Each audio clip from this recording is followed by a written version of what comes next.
Good afternoon, everyone, and welcome to Holy Thursday, Maundy Thursday, April 17th edition of Trading Trends. Coming at you with some good stuff this week on a short week, a short Holy Week. Of course, markets are closed tomorrow to honor the crucifixion of our Lord and Savior, Jesus Christ.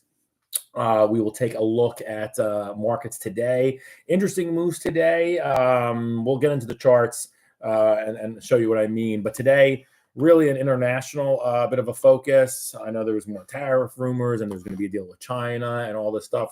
Let's let the technical speak for itself. All right. So let me first pull up the doc that's been created about today, and kind of a surprising move here. So today, India, Staples, and Mexico all rallied big by greater than 2%. So that was definitely notable. Multiple sigma or standard deviation moves. Big rallies in India. Staples, we've been talking about, it's one of the only 11 S&P sectors that looks good, and that had a big rally. We'll look at all these charts. And Mexico, the EWW, that used to be just kicked down, almost a permanent, not permanent, but one of my favorite shorts, had a big day today and a big week, actually. So for the day, to repeat myself once more, India, Staples, and Mexico all rally by greater than 2%. And the week was characterized, and I like this, with the luchador. Well, luchador is the wrestler, but I like this. He's looking at me like a gringo, but this guy here with his guitar, and the gold miners here just printing money. This reminds me of the guy from Coco, the Disney Pixar movie. But anyway, the week characterized by 8% gains in gold miners. We've been talking about it. And Mexico, both of those had 8% gains. Again, Mexico doing 2%, so a quarter of that move coming today.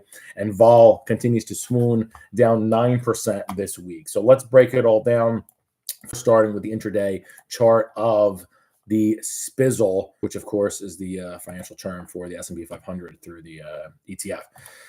So let me go here first. We'll look at there's been so much going on. I do want to get back to the single stock edition, but it was a short week, so only 2 episodes. So I want to focus on the ETF since whatever that phrase was. There's weeks where, years happen and years where weeks happen or something like that. I'm tired. There's a baby upstairs.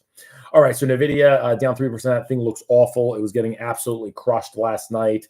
It got to VWAP today, but that's still a close of down 3%. Stock looks awful. United Health was the big drag today. If you notice, the Dow down 1.5% nearly. That was because of the drag of United Health, down 22%. I know there's a lot of Free Luigi people happy about this, but the stock looks awful. It's a major constituent of the Dow, considering how it's a price-weighted weird index, and this is a $400 stock, so that commands a lot of the Dow pricing. Palantir, one of the best stocks still in the market, up 1%. Apple up 1 as well. Other major moves, Netflix up 1 of the few good bright spots in the market, and they actually just reported earnings, and that might save the NASDAQ. Probably not, but on Monday, again, the momentum might not continue because they have to continue to try to ride this on Monday. But VWAP on Netflix ended at 972 at the end of the day, and we are trading right now at 1018. So they continue to crush it. Just phenomenal execution. Full disclosure, my wife does work for that company. Other than that, MicroStrategy's up 1.8% and Broadcom off 2%. Not a lot of great looking stocks here. Let's go on the intraday chart here for the SPDR. Can't stop saying that. So here we opened I'll go here, the opening bar here at 528. I'll round to speak for simplicity's sake. And then we hit a low all the way down to 524 dollars at 10:30 a.m. And then we had a nice rally, I believe, here at noon, right around there. I think Trump was saying, I'll get rid of Powell if I want, so on and so forth. Of course, yesterday was the big Jerome Powell interview comment saying, no, there is no Fed put, and we will not step in to save the market. Don't care what happens. So the Fed put doesn't exist, they say, and they're going to delay the cuts. Doesn't look like it's going to be June. Looks like it might be later.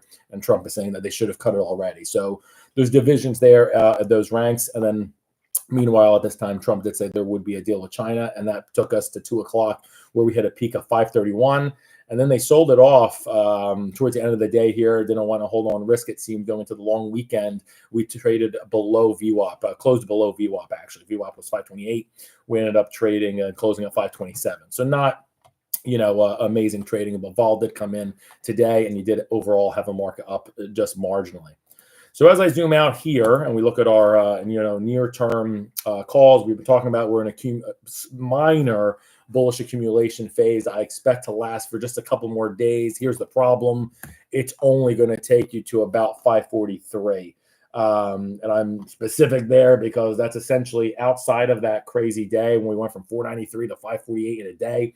And Trump said that we were going to delay the tariffs by 3 months. Outside of that, we have not risen and really traded or closed above 543, which is the 21-day exponential moving average since April 2nd, when really this drama really started to unfold, and we've been under those levels. So there's a reason for that number of 543 being as good as it gets. And in fact, that is literally where we were the best this week. So, and just, picking hairs here, essentially on that April 9th, we got as high as 549 and it got quickly rejected. And we've been going lower ever since. So I see a couple more days of bullishness, but they're only going to take it to that 540 to 543 mark. And then I see more bearish distribution. S&P is not the best place to be. We'll look at where is the best place to be in the market. Also look at this, just as I zoom in here, we could not get, even on that major potential delay of 3 months on the tariffs, we couldn't even get to 50 RSI here, something that we've not been able to do since the all-time highs the week of February 20th. So that really does not give me warm fuzzies. It really seems like people have ran to the exits. And again, we're just coming off of 10 days ago, coming off a 52-week low. Of course, oversold down to 482, but this market does not have amazing strength. You're seeing the 200-day moving average roll over. The 50-day, of course, is sliding, and the 21-day is serving as resistance. So this market is not the place to be. Where can the next potential bottom be?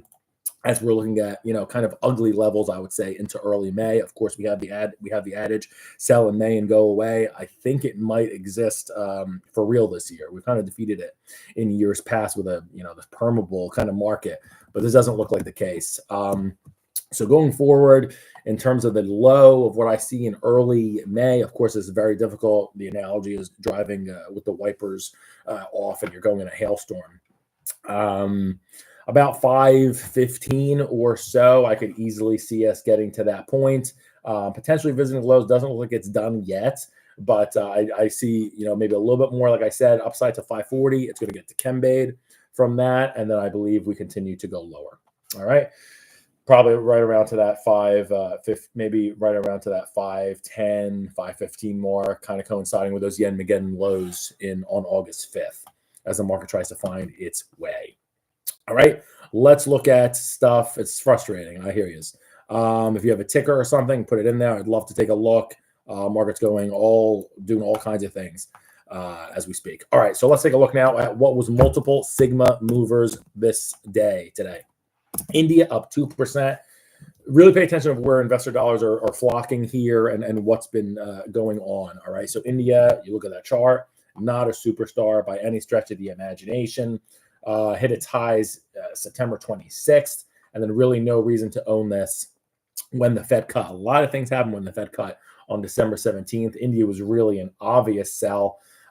Before it had flirted with oversold conditions, and then it really started hitting it in January and again in March, taking it all the way to its 52-week low of $47 essentially. And now it's had a nice rally. It's going into resistance here. Still have ultimate resistance here at the 200-day moving average at $54 even. I see kind of like a similar saying to the S&P. I see a little bit more bullishness for this, maybe another week or so. That tangles maybe as high as 53 even, but I don't think it's going to overcome that 200-day moving average. And again, don't forget, this has gone from $49 or so to $52 in a hurry, and India is not exactly the fastest moving market. So a little bit more bullishness. You're seeing some vol expansion here through this Bollinger Band. Like I said, it potentially gets you to a $53 level, which also coincides with these November lows. But I think after that, the buck stops there, or I guess I should say the rupee stops there. And then more than likely, I would see a revisit down to this $51 level or worse, probably closer to 50. But a little bit more bullish, like I said, short term for a week or so to tangle with that 53 handle and then down move. But India, a big day today, up 2.2%. Yeah. Next, staples. Like I said, one of the only 11 sectors that look strong. This thing, though it did hit its 52-week high in September, 84.5. This thing hit $76 on April 9th and up to 82. And we know that this is not a space that moves quickly either, but it's defensive. and folks have been flocking to areas like this and gold, of course. I think this has a little bit more bullishness into next week, potentially getting as high as 83, maybe $84. I don't really see that happening, but probably like right around 83, probably tops of 83 half. But this looks like not a bad space to be in. You see the 200 moving average still rising. That support is there at 80 half. And we closed today at right about $82. So a little bit more upside, I believe, for the staples. And then you can't ignore what's happened with Mexico, not only today, but this week. So take a look at this chart. There's really like a character change happening here. Of course, there's tariff news, and it has a lot to do with this as well, and the dollar movement with our dollar hitting 52-week lows. So Mexico today was up 3.5%. But take a look what's been going on. They had their leftist, their crazy leftist liberal election June 3rd, and it really just note that before this, Mexico had a pretty flat 200 moving average. It was kind of stasis, stuck at $64. Then that election happened. It took the country, as measured through the ETF, in one day from 65 to 57. A monstrous move. And they just continued to get its what kicked all the way down to 52-week lows on New Year's Eve, which was $46. And it's really had a sharp rally here right around around mid-March, really trying to grapple or tussle with that 200 moving average, which is now at 52 half. And it's trying to squeeze above it here. And it's really had some good thrusts. We'll look at this chart again when we look at the gainers of the week, because this was really, really a monster. This is up, I'll just tease it, up 9% in the past 5 days, or an average of, nearly 2% a day. And this thing, again, has gone from 48 to 54 very, very quickly. It is a volatile market. So for this, I see a little bit. I like this one for the next week or so. This, I think, continues to go to as high as 56. Be careful. You could potentially sell puts. You get paid handsomely in here. I would really feel like the wind is to its back here when the 200-day moving average starts to stop going down. It's close, but it needs a little bit more time. When it stops going down, if it does, you're going to see this really be potentially a place to be. It's too early to say right now, but there's worse charts than this. As you can see here, this is largely held above 50 RSI trading, kind of trying to base ever since mid to end of January. So impressive. Can't say that for S&P. We hit all-time highs, and really people try to exit massively. This looks like it's really trying to form a base here around $51 or so, and now it's had a rally. I think this can continue to go, as I said, to go to as high as potentially $56. I'm not going to say it can't contend and getting above these September highs, but I don't think it gets above these August levels of $58. All right, so pretty tactical trading there. You can maybe do call spreads, diagonals, but this one looks like it has a little bit more strength for the next week. And like I said, towards the 56 target. Congrats if you caught this one. So those were the big three movers today. India up 2%, Stables up 2%, and Mexico up 3.5%. Here's a good sign if you're bullish markets. There were no multiple standard deviation losers today in the market. So totally a digestion period. You like to see that if you are, more so net long. All right, next, should probably remember to take a breather. Top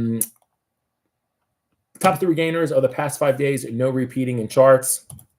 The Mac Daddy of them all. This one I don't always look at. I look at the GDX even, the GDX major class. But today we'll take a look at the gold miner juniors. This one has had a stellar week, more than GDX itself. This is up 9.6% the past 5 days. Again, so I'm going back to Friday for you home gamers that are not so good at math, because tomorrow's off, so we count. You got it. So GDXJ up 9.6%. Look at this thing, 52-week highs, basically, shadowing its big brother, which was GDX, and we were talking about it making 52-week highs on our video 2 days ago. So this one did it yesterday. It hit $66. Excuse me. Beautiful rising 200 moving average. What else can you say? Overbought literally yesterday, and we're 69.8 here, so I round up to a 70 there. We're still overbought. Chart looks absolutely phenomenal. A stellar week, best in the market. So if you own the gold miners, the gold miner juniors, you crushed this week. That was the trade to be. Full target though, to be very frank with you, for me was right around $63, even with a little vol expansion around 64. So to me, this is kind of fully cooked. I personally wouldn't want to chase it now, but it does have monstrous momentum. So it's down 1.5% today. Not a great looking candle. Maybe wait for this to come in a great entry would be $57. I know that seems insane, but when this thing sells off, sometimes it can really sell off. It can get volatile if folks exit, especially the GDXJ, the juniors versus GDX, smaller companies, smaller miners. That would be a great entry point. Again, this thing has went, almost parabolic, 58 to 66 in just a handful of days. So when I say the entry from 57 or 58 would be ideal, that is still, the highs that it couldn't even reach up until only March. So, you may think you're overpaying, you're not. The 200-day moving average is at 49. So there's your support, and this thing can move. So that is my call on that. I think a little bit slightly more bullishness, maybe in terms of the short term, like a day or two until Monday or Tuesday, but look for this to potentially,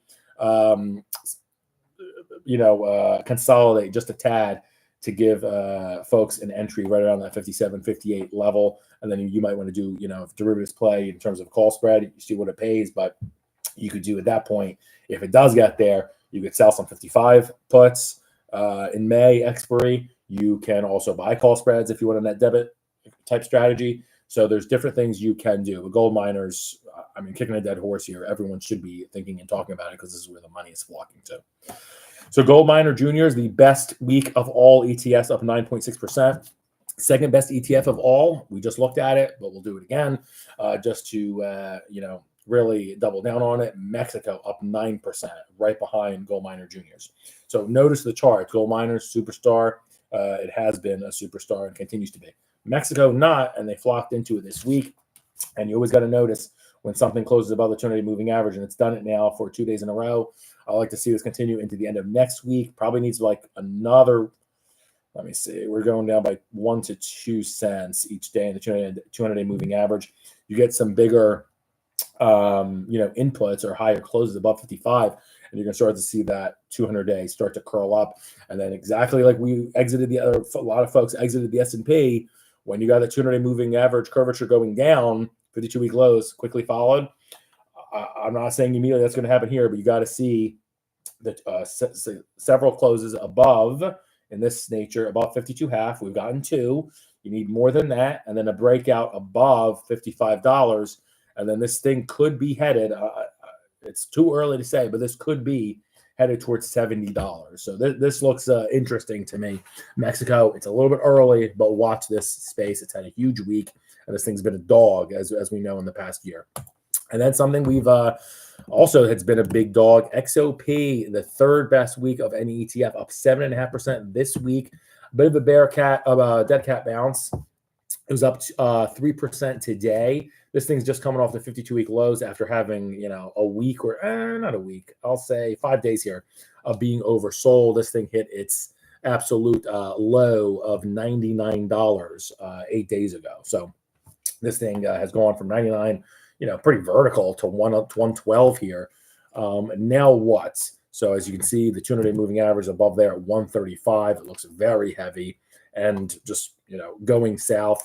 This, I think, has another good week or two. This is actually a tactical trade. I don't think it's the place to be, going forward for weeks, months. But I think for the next 2 weeks, so I guess that is a number of weeks. So for the next 2 weeks or so, I do like this space. I think this goes to 117 to 119 range. I think this got a little bit too overdone. I think it's going to try to recoup these levels before this bottom absolutely fell out. But on this swoon here, this nadir of April 4th, I think it's going to try and get to those lows here right around 119. So another 8 points or so in the next 2 weeks or so. I think this is not a bad place to be XOP. All right. And today, this week, I think was the start of it. All right. Top 3 losers of the past 5 days. So where things were really getting mashed, volatility. You like to see that. That's obviously inverse to the market, essentially. So this coming off 52-week high on April 8th, $91. This thing's gone to $71. Still, largely holding 50 RSI for quite a while. So in the short term, I think this has a little bit more to go to the downside. I think volatility continues to sell off here. The question is, how low does it go? I think it goes to, 64 is the 50-day moving average as well as a 21-day exponential. I think it's got a date with that. You would need to see a little bit more of the S&P, though, getting towards that 540. They're kind of directly correlated, honestly.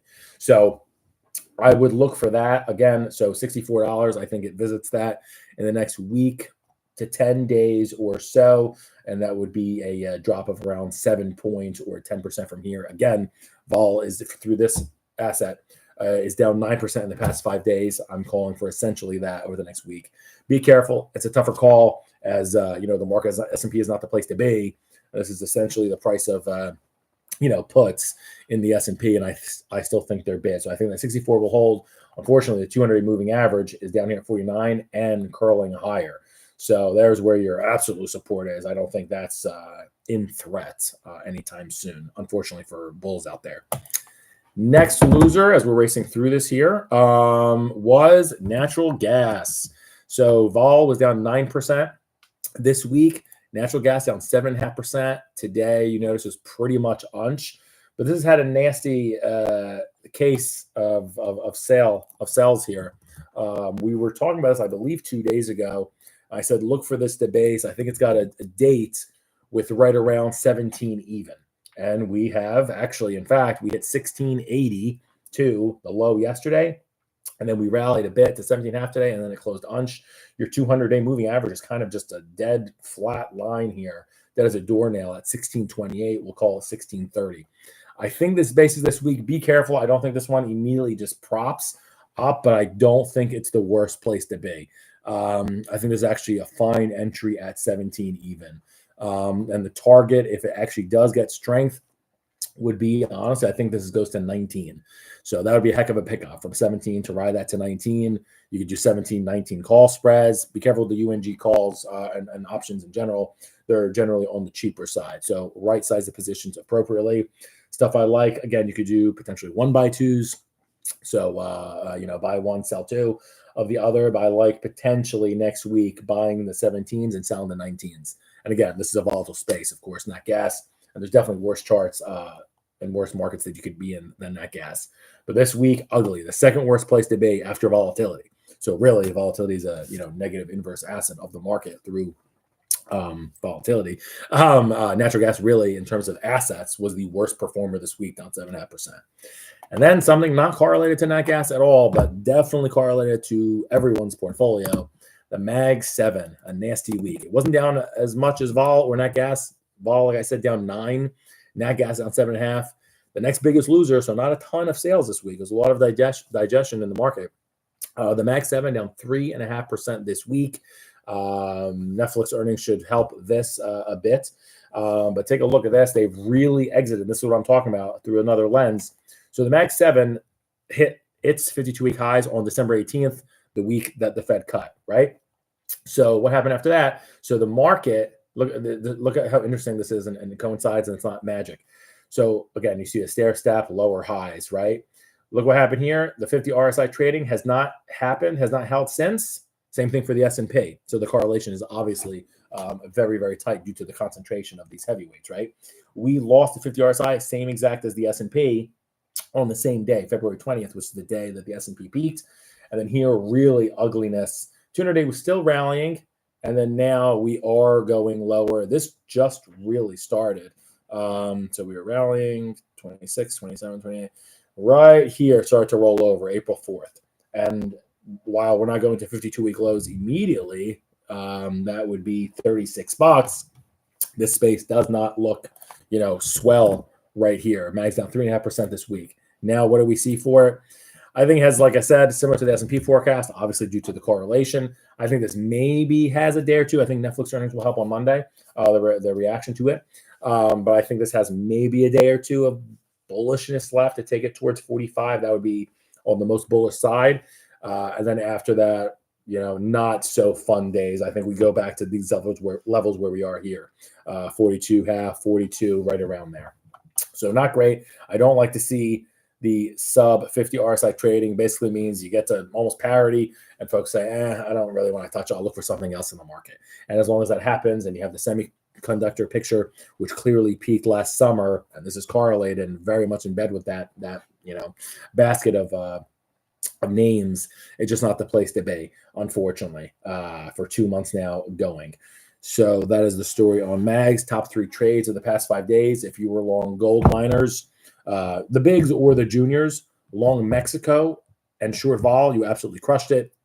Derivative trades that pop out to me in hindsight. Now, of course, hindsight's always 2020, but you could have sold GDXJ puts or GDX puts, sold put spreads.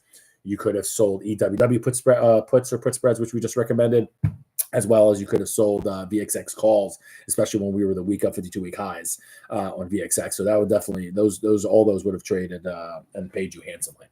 And now we just did this 2 days ago, but I want to do it again. The top 3 trades of the past 52 weeks. Drum roll. GDX, number 1 gainer at plus 51% year over year. So I'm going last up April 17th through today, April 17th. And this thing peaked yesterday at $53, call it, and now it came down by about 2%. Obviously, the forecast is similar to what I said with GDXJ.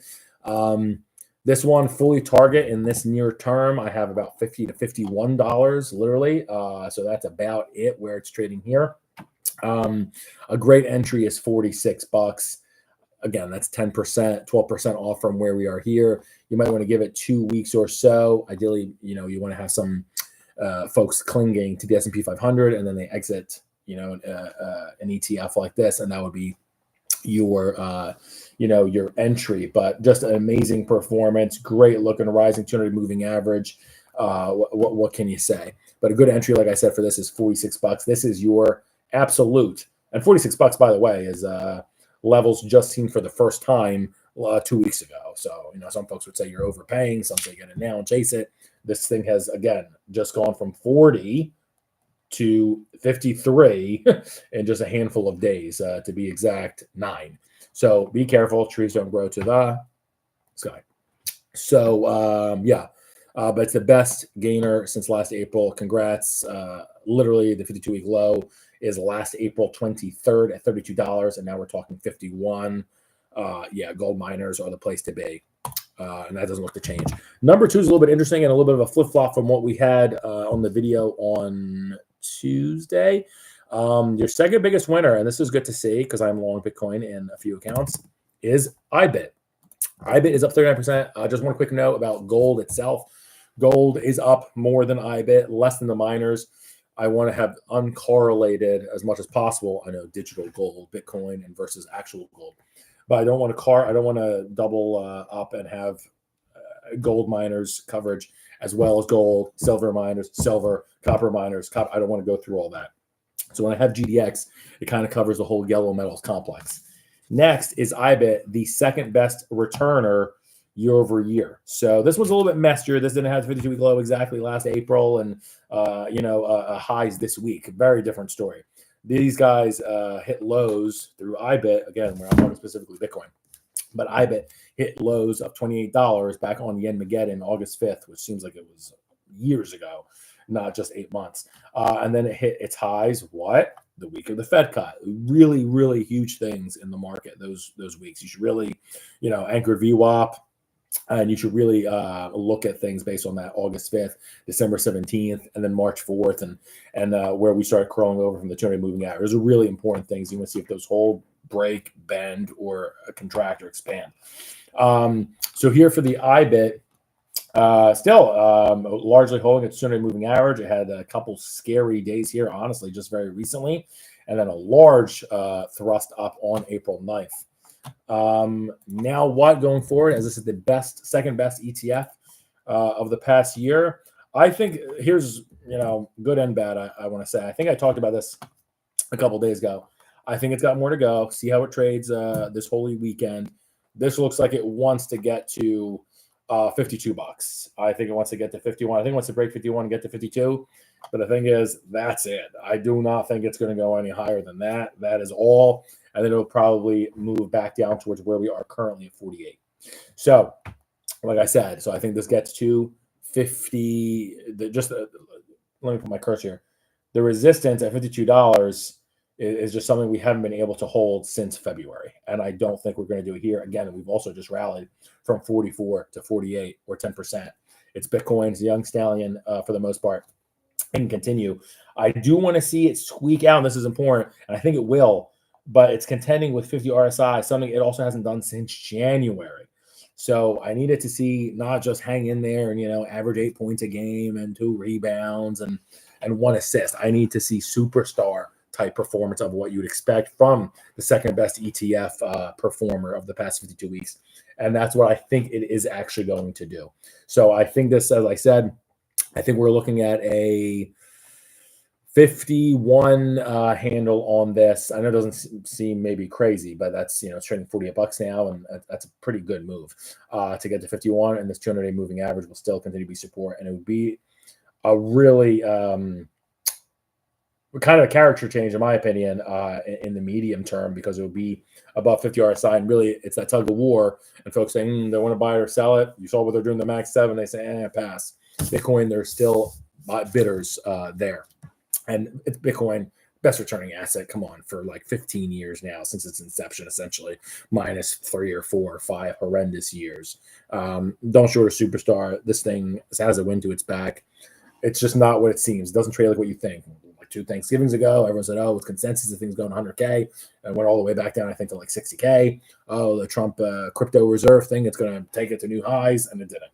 So this thing trades not the way you want.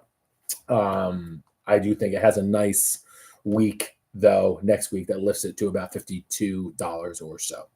And then lastly, the third best ETF of the year. So we have GDX up 51% since last April. Congrats if you captured that. Second, IBIT is up 39%. And then third, you know what it is, FXI up 38%. IBIT just overtook FXI if we're looking at yearly comparisons. So here, again, you just had a gift when FXI really got smacked on the 8th.